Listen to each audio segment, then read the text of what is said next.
Pick your Bible, Joshua chapter 2.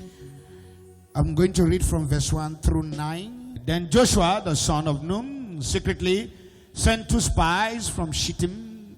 Go look over the land, he said, especially Jericho. So they went and entered into the house of a prostitute named Rahab and stayed there.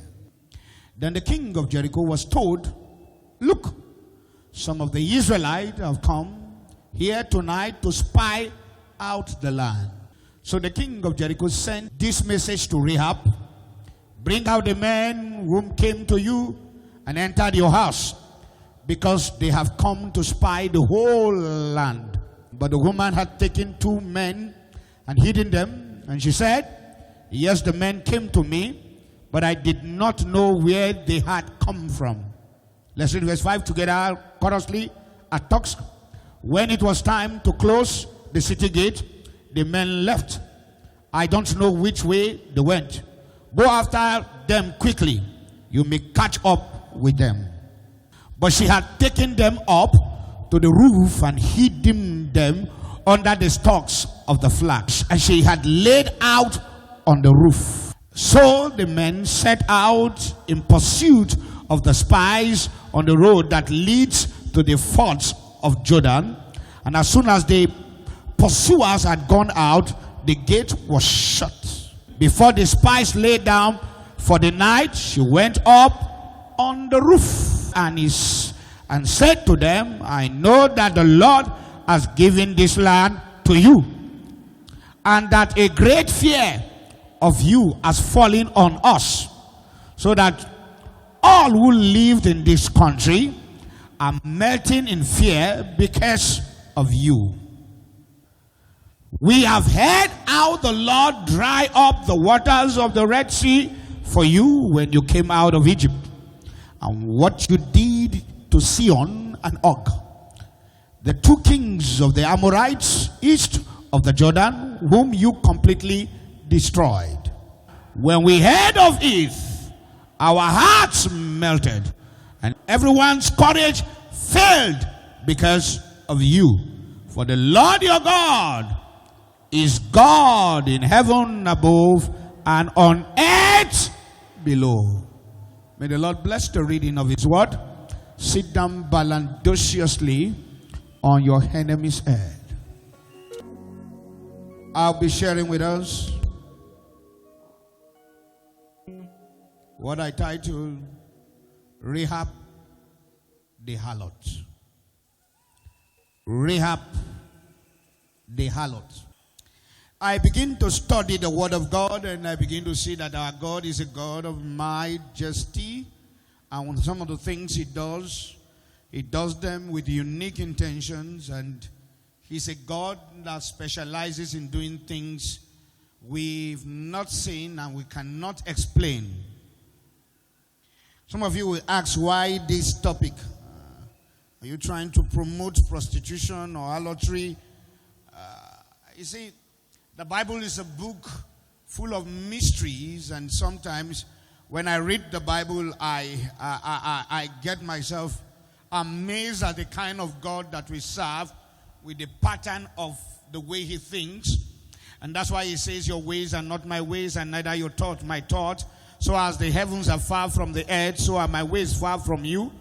But I know the thought that I think, the thought of peace and of holiness, to give you an expected end. Turn to your neighbor and say, neighbor, no matter how far your thought is, no matter how deep your thought is, no matter the strength of your conclusion about me, your ways are not God's ways, and your thoughts are not God's thoughts.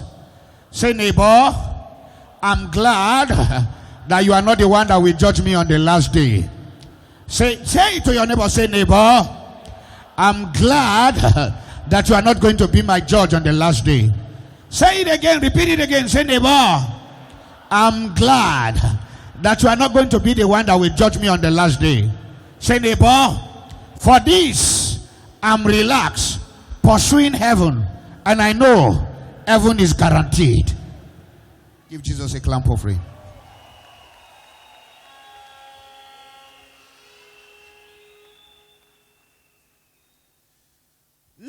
90% of the things we judge in the body of Christ that has to do with our conclusion about people is actually not their integrity, but their reputation.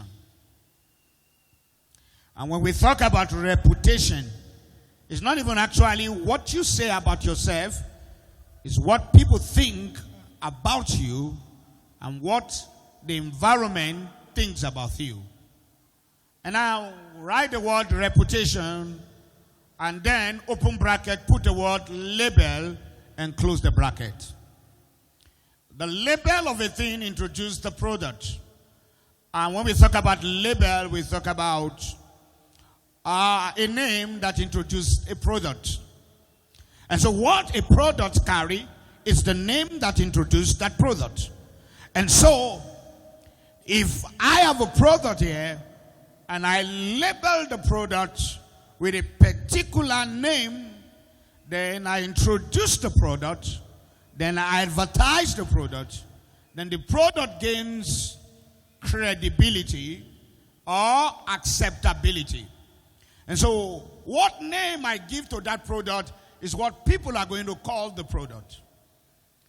But you see, in life, the names people call you sometimes seems to introduce who you are and what you are. Now, the name introduces you and tell people who you are. So it's called your label. It labels you. It introduces who you are. It tells people who you are. And so, some of you, 90% of you are suffering from the label you have been labeled. And there are 5 things that can label you in life. 5. Number 1, the family you come out from. Am I communicating? The family you come out from can label you, can talk about your reputation and not your integrity. Can label you. Have you seen a mother say, my daughter does not know men. My daughter has not slept with any man. My daughter is clean. My daughter is pure. My daughter is right. But yet the daughter is pregnant. Because what she thinks she knows about the daughter that she claims is the integrity of the daughter is actually the reputation.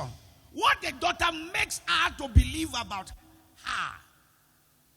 So the family you come out from can label you. Number 2, persons that can label you is a friend. And when we talk about friends, anything you befriend can decide as a result of the friendship give you a reputation that is either positive or negative. Am I communicating? Have you heard people say, hey, what are you talking about him? We have been friends for 10 years. Anything I say about him is what he is. Have you seen people like that? Am I communicating? Am I communicating? So your friend can actually label you. Your friend can label you, can introduce anything and say, this is who. I've been with him. Look at our pictures. We snap when we are small. We snap when we are together. So sometimes people close to you can give you a name that is not your name. Number 3, another set of people that can label you is either your mentor or a mentee. What does that mean? Your mentor, your spiritual father can label you, and sons can label their father. Am I helping somebody here? So somebody can say, I'm a son of Joshua Iginla. I know him, he lay hand on me. So whatever I say about him is actually true. Then a father can say, no, that's my son. I brought him up. So whatever I say about him is actually true. Another set of persons that can label you is a wife or an husband. Your husband can label you sweetheart, beauty king, good woman, wonderful woman. And the same thing vice versa. And a wife can also say, oh, my king, my lord, my joy, my happiness. And when there is bitterness, can become a bitter heart. My masquerade now. I need you to understand this issue of label. When somebody begins to label you as a result of pain, the same person who says sweetheart in the morning is saying bitter heart in the afternoon. The same man who says angel is now saying witches and wizard. I need you to understand, every one of you have a second name. Forget about your name now.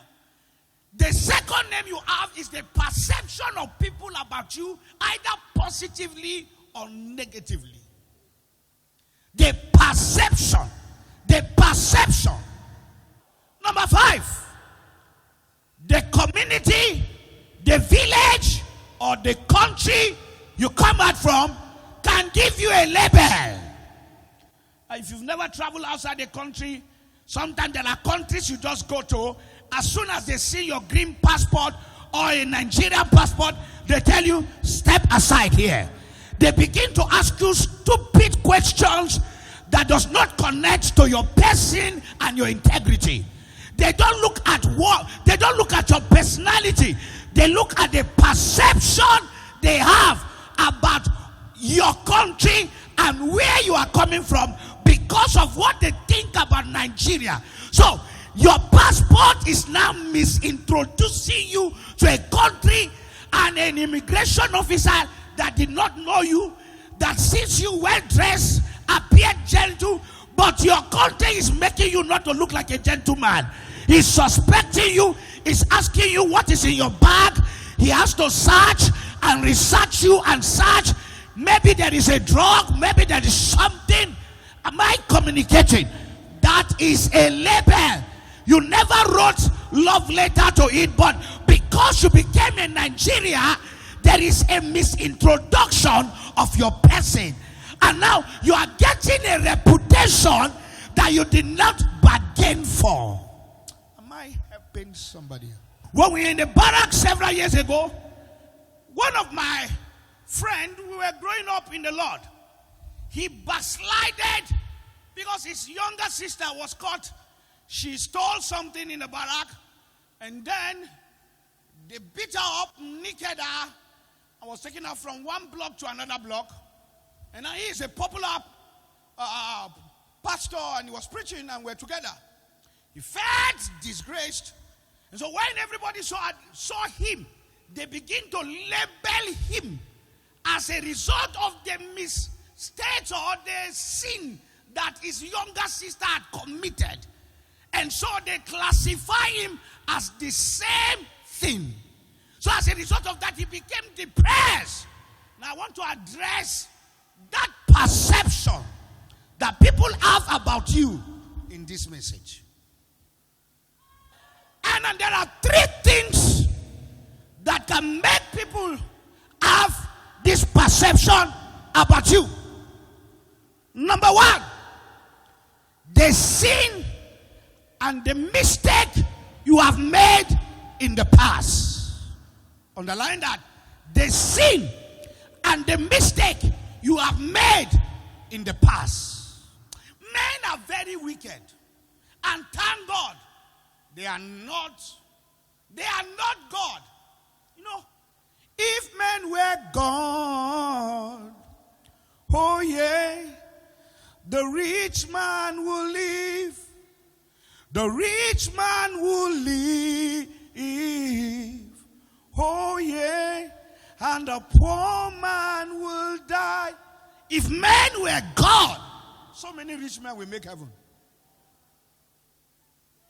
So, the number 1 is 3 reasons why people label you.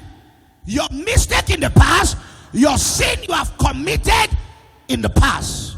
Number 2, what you are currently doing now. The sin you are committing now. The mistake you are doing now. Consciously now or unconsciously now. Number 3, wrong conclusion about your person. Some people have made up their mind.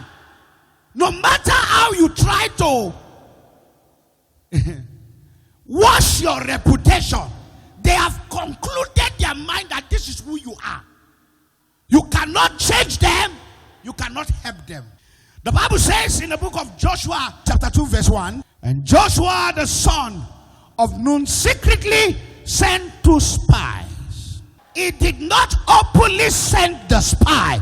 He secretly sent 2 spies. If you want to conquer your enemy, learn to spy at them. If you don't learn to spy at them, you cannot conquer them.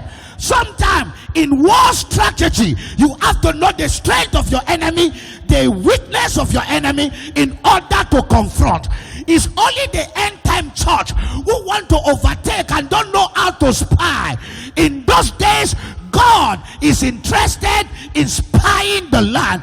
If you want to have a success like somebody have, spy is success.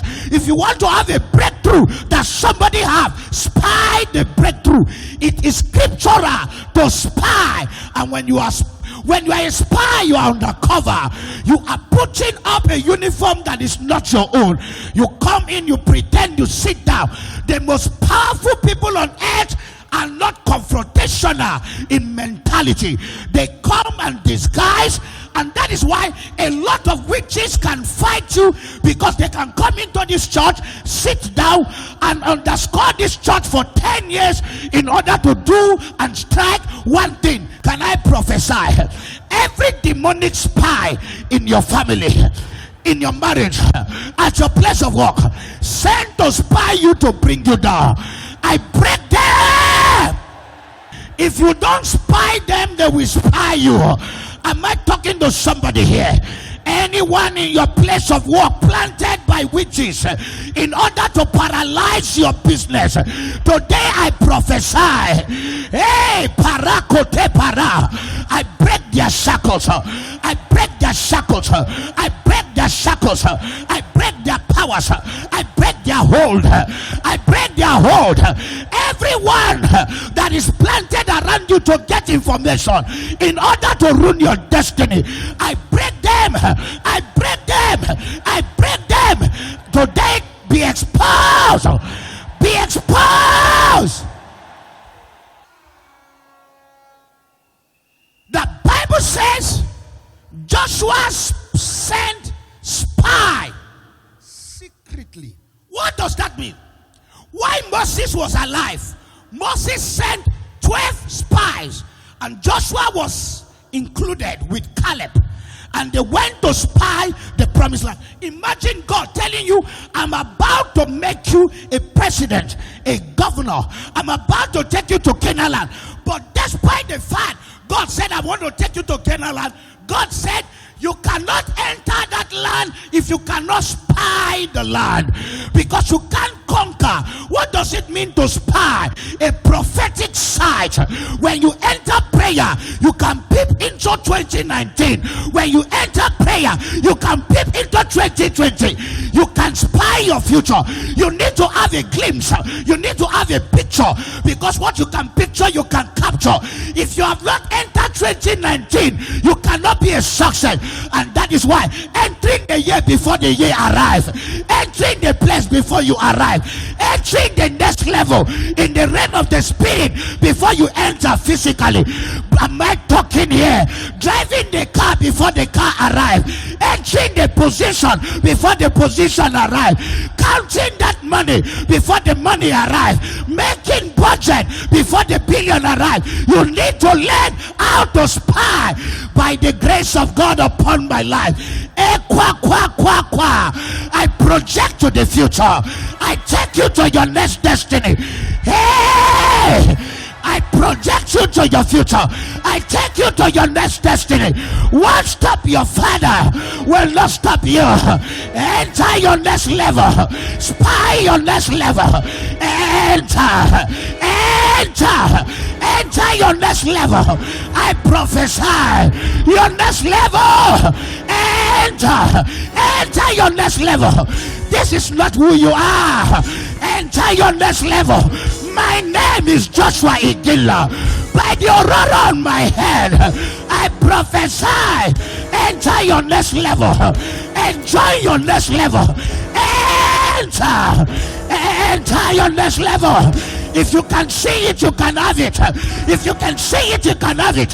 If you can spy it, you can win it. I prophesy, you will not die where you are. Enter your next level. Enter the duplex. Enter the house. Enter the office. Enter the grace. Carry your baby. Carry your baby. Get your visa. Enter.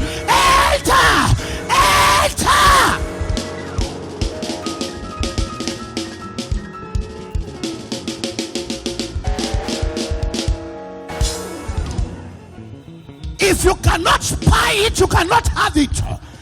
Am I talking to somebody here? Whenever you spy it, your anorexia, your appetite is tripled, it's triggered. Am I talking to somebody here? When you are in that one room, don't spy your estate. Enter the estate and stroll around and say, oh, this is where I'm coming to. So this is the promised land. Wait, I'm coming. I now know how you look like. I cannot stay here because I'm crossing to the other side. I cannot stay in this prayer. I'm crossing to the other side. Oh, I spy the land. No wonder people are attacking me. No wonder they want me to live champion, because I have seen the next level. I am not living because I know they that wait upon the Lord, they shall renew their strength. They shall run and not be weary. They shall walk and not faint. They shall mount up with wings like eagle. I prophesy by the aurora on my head. Enter.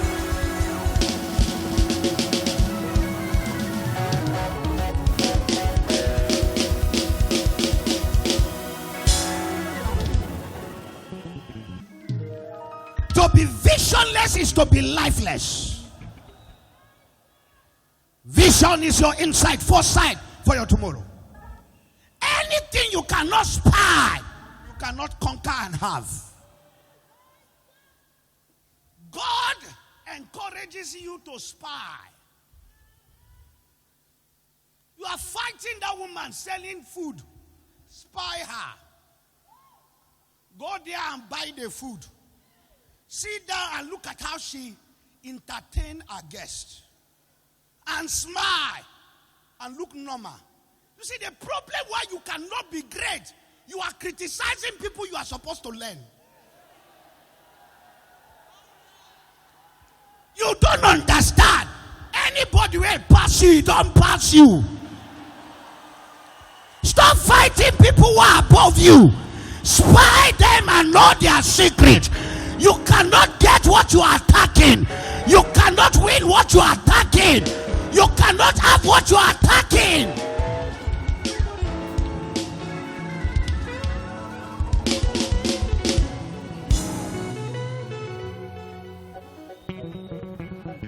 Sit down.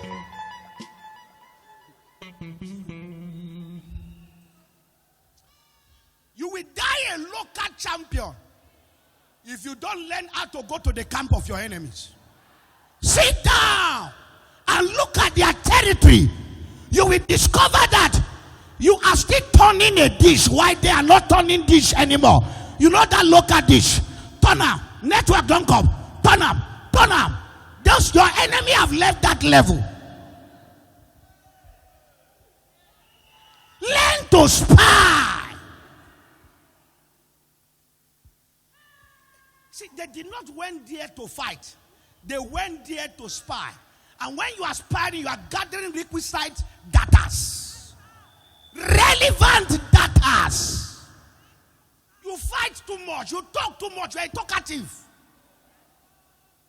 Small thing, you are hungry. And now, why did it took two people? Just two of them to spy. Because when they went 12, the opinions were too rowdy. When Moses sent 12 spies, they came and someone said, hey, we saw Nephilims in a place. In our very eyes, we look like grasshopper before them. They were all talking conflicting testimonies. But Joshua and Caleb, those two of them, they came out. They said, no. Moses, in the first place, you made mistake. Because you don't need too many opinions when it comes to destiny decision. You are carrying your matter to everybody, looking for a political party that will support you. Are you a politician in destiny? Support me, oh, support me. When too many opinions are in a matter, counsel is void.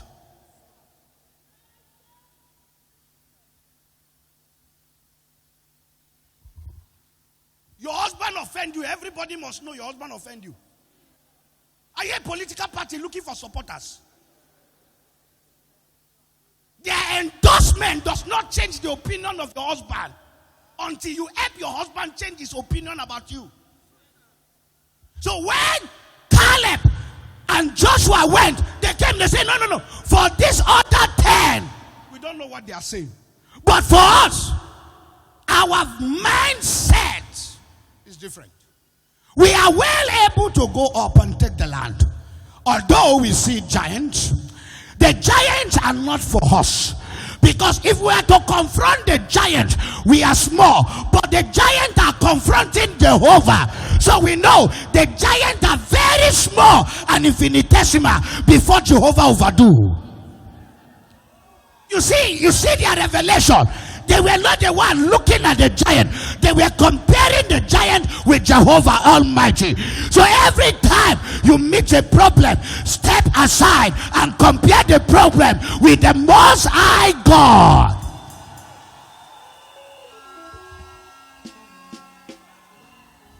So on this premise, Joshua sent 2 people, understanding that when he went several years ago, there were 12. Let me say this to many sons. Followership is not discipleship. You can be following you and you are a spy and a misfit. So Joshua looked for 2 people who have their heart. In leadership, in marketing the truth, most often, people that leaders speak around them, they look insignificant in your eyes. I've seen that feeling multitude around you as a leader in order to settle grievances is one of the pitfalls of a leader. If your own biological son is the only one that believes in you, feel him there. It doesn't matter whether they call it tribalism or nepotism. Because if you want to die quickly, carry your enemy to settle destiny matter, you will die. I'm talking now. And let me say this to you. You can have 50 people working under you. It might only be 3 or 2 that believe in you. Please work with that 2 and let the other 50 or 48 fill the bench and warm the bench. Requisite destiny matter minus them. Secretly call the 2 and deal with the 2, and let those who are mouters and criticizers sit down and fill the bench and be criticizing, and those who will make things happen, walk with them.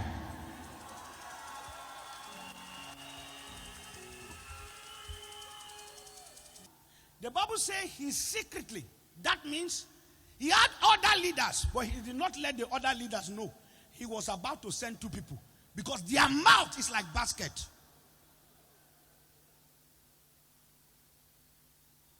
Sometimes, I'm not against owning committee meetings, but every committee without commitment will end up committing crime.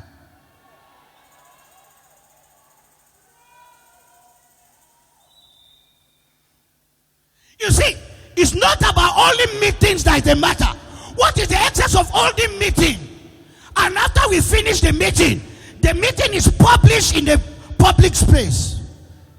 You see, the greatest failure of a leader is when secret, sacred things are displayed in the market square. I'm going somewhere. What is the excess of speaking in tongues and you can't keep secret? What is the essence of saying, I'm here from the foundation, and you are a talkative?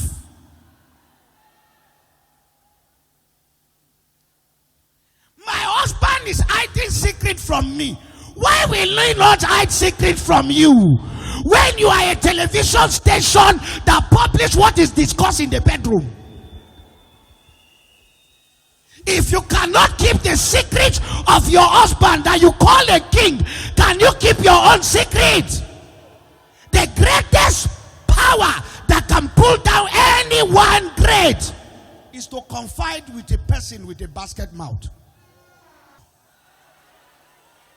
90% of why people think you are evil is the person you sent on an errand. It was supposed to be secret, but it was no longer secret.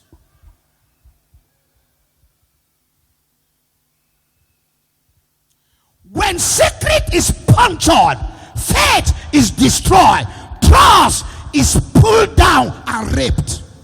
Whenever you puncture secret, you have raped trust. The beauty of life is to be confidential with a confidential personality. It's not for everybody. It's not for everybody. You don't gist with sacred things. You don't use sacred things to gist. Your husband discuss with you now. You carry phone and call your mother. Your mother carry phone and call her sister. Her sister carry phone and call this one. That was supposed to be a secret.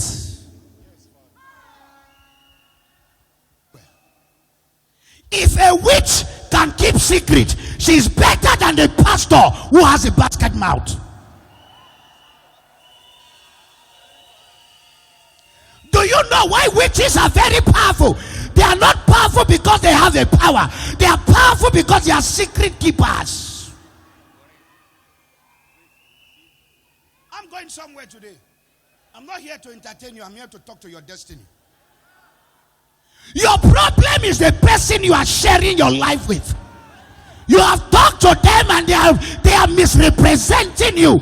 They are miscalculating you. They are amplifying what is not amplifiable. They are saying trivial things in an amplified manner. You have looked like a Lucifer for being genuine.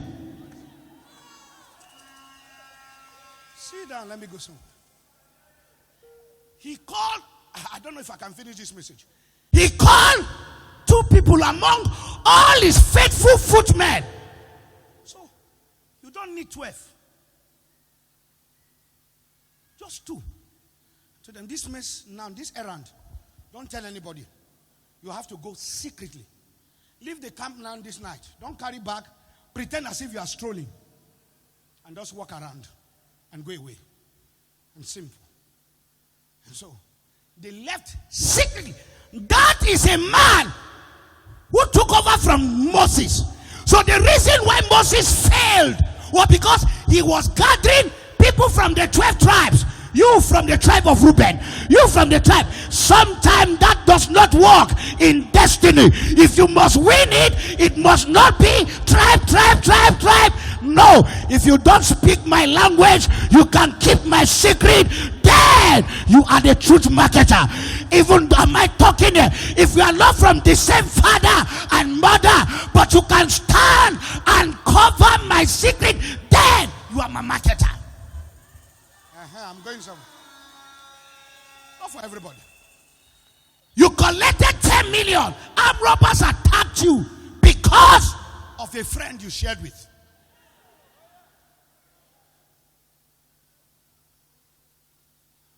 Sit down, please. Am I helping you today? Church is quiet now. Am I talking to somebody here? Tell your neighbor, look for secret keepers. You did not hear me well. Say it again. Papa, why are you talking about secret? Psalm 91 verse 1. He that dwelleth in the secret place. God have secret. Not only secret, but secret room. He that dwelleth in the secret place of the Most High shall abide under the shadow of the Almighty. So the only reason, if I can have you as a partner in secret, then you can stay in the high places and abide under my shadow.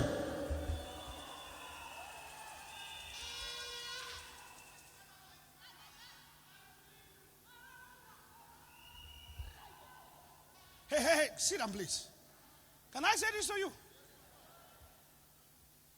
Anybody attacking you in order for you to expose your secret, don't. Let them believe whatever they want to believe about you. They are not worth explaining your life to. Because no matter what you explain to them, it doesn't change their mentality about you. Hey, some people will bring gossip in to you in order to provoke you, in order for you to talk about your life. They are not interested in the gossip. They are interested in your secret. Not for everybody. Not for everybody. Today I'm deep. I'm going deep, isn't it? I've just started. I'm laying foundation. Someone shout fire. Shout fire. What killed Samson is not Delilah. What killed Samson was the sharing of secret. Hey, you don't know that God has secret place? The garden of Eden is here on earth here. Do you know that? I'm a prophet, but God will not show me where the garden is. Because he doesn't want me to get access to it. Even God hides secret from us. His creation. God is hiding his secret. Imagine if you know the garden of Eden. All of us will be there. Eating and enjoying our life. And we will not live there. And that country that the garden of Eden is sited. Wow. A very super rich country. Tourism have started. Make billions out of it. So God hid it. Position angels that know how to hide. There are angels. Their work is to hide secret for God. He positioned them. They had wing. They had to hide the guidance that nobody else can have access. No matter how you use your compass and use your scientific discovery and use your navigating system and search, you will never get and locate that garden, because God understands. When I expose my secret, they can kill my destiny. Can I talk to somebody here? I rather cry before God than to expose my secret to an enemy.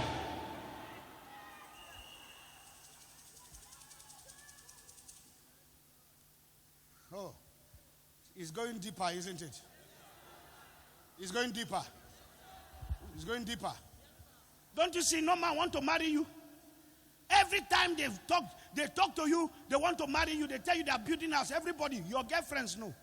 Some of you ladies, other ladies have taken your man from you because your mouth is sharper than razor blade. He just gave me 5 million. He just bought me a brand new car. Wow, what an handsome man. You are talking before 7 other ladies who are scavengers. They say, hey, my own, you know they even buy car. Now, if they send me MTN flash, make a call him back. You are not telling me he gave you 5 million. We will dig at that man together. After all, we are not from the same father. Even though we are from the same father and mother, everybody shine your luck. Am I talking to somebody here? If you have not handled it and have not touched it, don't share it out. If you are pursuing a thing, don't share it out. There are pastors that can never be good pastor. Share your secret with them. All other members will know. They are talkatives. If you're a leader under a leader, he confides in you, you are confiding in another person, you are a fiasco, a failure. There are ladies that have changed geographical location because they told their pastor, I have HIV. The pastor now is stigmatizing a lady for confiding in him. It is a pain. If you are not a secret keeper, you have no business with leadership. If you are not a secret keeper, you have no business in leadership.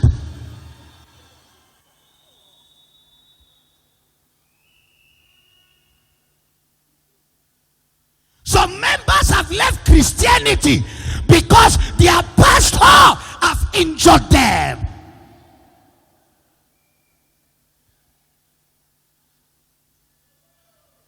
You see, before you criticize a man of God, put your legs in his shoe. Don't start talking. If some of you are in the position where I am, you would have committed abominations. You don't understand? Where you see people vulnerable and you are helping them out of their vulnerability without taking advantage of them. You can't talk that you are holy. You are not holy. And do billions and still remain a brother. And drive yourself. That's where we know whether you are humble. Is it not just 1 million you have and everybody know near word? Before you preach righteousness, there's power, there's money, there's fame, there's influence, there's control, and remain yourself. Then you cannot preach righteousness. Say, you know, I'm holy. You are not holy. You would have gone to drink today if there is money in your hand. Church is quiet. You know, I'm not chasing women. It's because you don't have money. If you have money, who know how many women you would have married? Joshua 2 verse 1. And Joshua the son of Nun secretly sent 2 spies from Shittim. Go look over the land. He said, especially Jericho. When they went and entered the house of a prostitute named Rahab, they stayed there. My problem is, I understand God is a holy God, but I cannot understand why an holy God will have a connection with a prostitute. You don't understand. You know me, I'm holy. I don't need anything. I'm so very righteous. No one righteous like me. Me, I don't need anything. Touch not the unclean things. Do nothing there. God wants to take a land, and he needs to take his children to promised land. Then, when he sent them, they never met a Levite. They never entered the house of a Levite. They never entered the house of the woman of faith. They never entered the house of a praying woman. They never entered the house of an Israelite that mistakenly went to Jericho. The house they enter is the house of a prostitute. Oh God, help me when righteousness found himself in the house of a prostitute. Oh God, help me when a holy pastor is surrounded with a witch. The Bible said, now listen to me, sit down. Bible scholars will tell you that the house of Rahab the prostitute was highly strategically positioned by the entrance of the gate, because she has made money from her prostitution. She's an high-class prostitute who have made profits.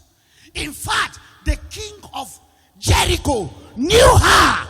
She she became a highly talented public figure, a professional prostitute.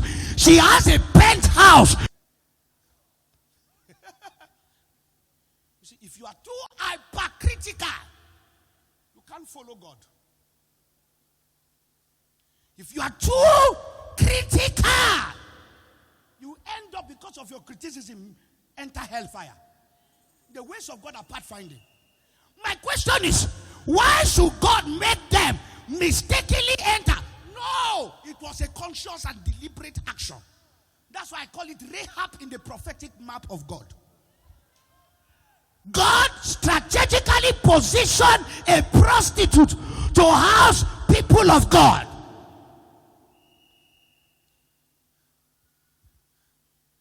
So, I now see the reason why Joshua did not send 12.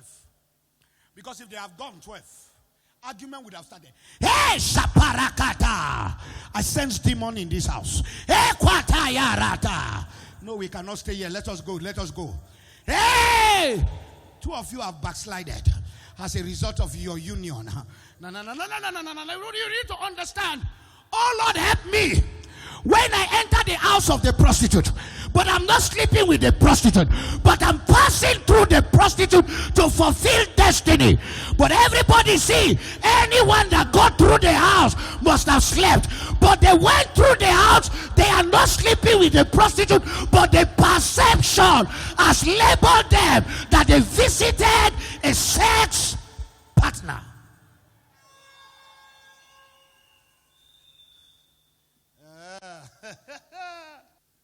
It's like Jesus talking to the Samaritan woman, and the disciples watched and talked that she talked to her. John 4. Come, brother. Sister, come. Sorry, I want to use you for some examples. Thank you, sisters. Stand here. If this brother stand with this sister, some of you don't know him too much. You might not criticize him because you don't know him. Isn't it? Because you don't know him too much. I say, okay.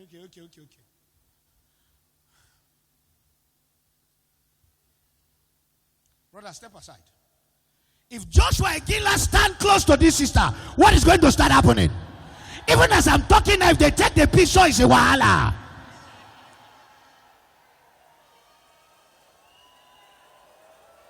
Am I talking to somebody here? Do you know why? Because the devil wants to relabel a man of integrity. Am I communicating? Am I communicating? Most great men have died because they were careful not to pass through the house of Rahab, and as a result of that, they were caught because they were hypercritical with Rahab. But it's a prophetic map. If I don't go through Rahab, the prostitute house, I cannot conquer Jericho. And if I cannot conquer Jericho, I cannot enter the promised land. You saw me in Rahab, the prostitute house. I was not sleeping with her. I only came to her to pass through her to the next level.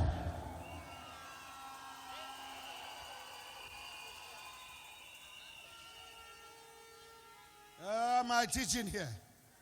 I'm damaging theology here. He said, I am the God that searcheth the intent. I don't care what you think, but I'm searching the intent. I'm looking at your heart.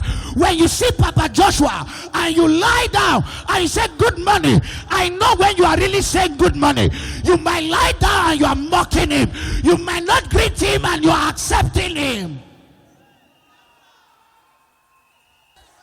You have refused to obey God, because when you landed the house, you never planned to land the house of Rahab the prostitute, but God arranged Rahab the prostitute to see by the gate side and say, I know you are too righteous. You know how to criticize. I want to rise your holiness and make you know I am the God of the Gentile, the God of the Jews, the God of the angel, and the God of all. I will show mercy to whom I want to show mercy. I will show kindness to whom I want to show kindness. I can hate Jacob, I can love Jacob, I can hate Esau. I can choose anyone I want to choose. I can love a 419 and hate a righteous man. I don't care what you say. I am king and I'm God all by myself. I was not elected by you. I will not be impeached by you. I am Jehovah. I did not begin with the beginning. I began the beginning before the beginning began. So I am the beginning and the ending, the everlasting God. You cannot judge my intelligence.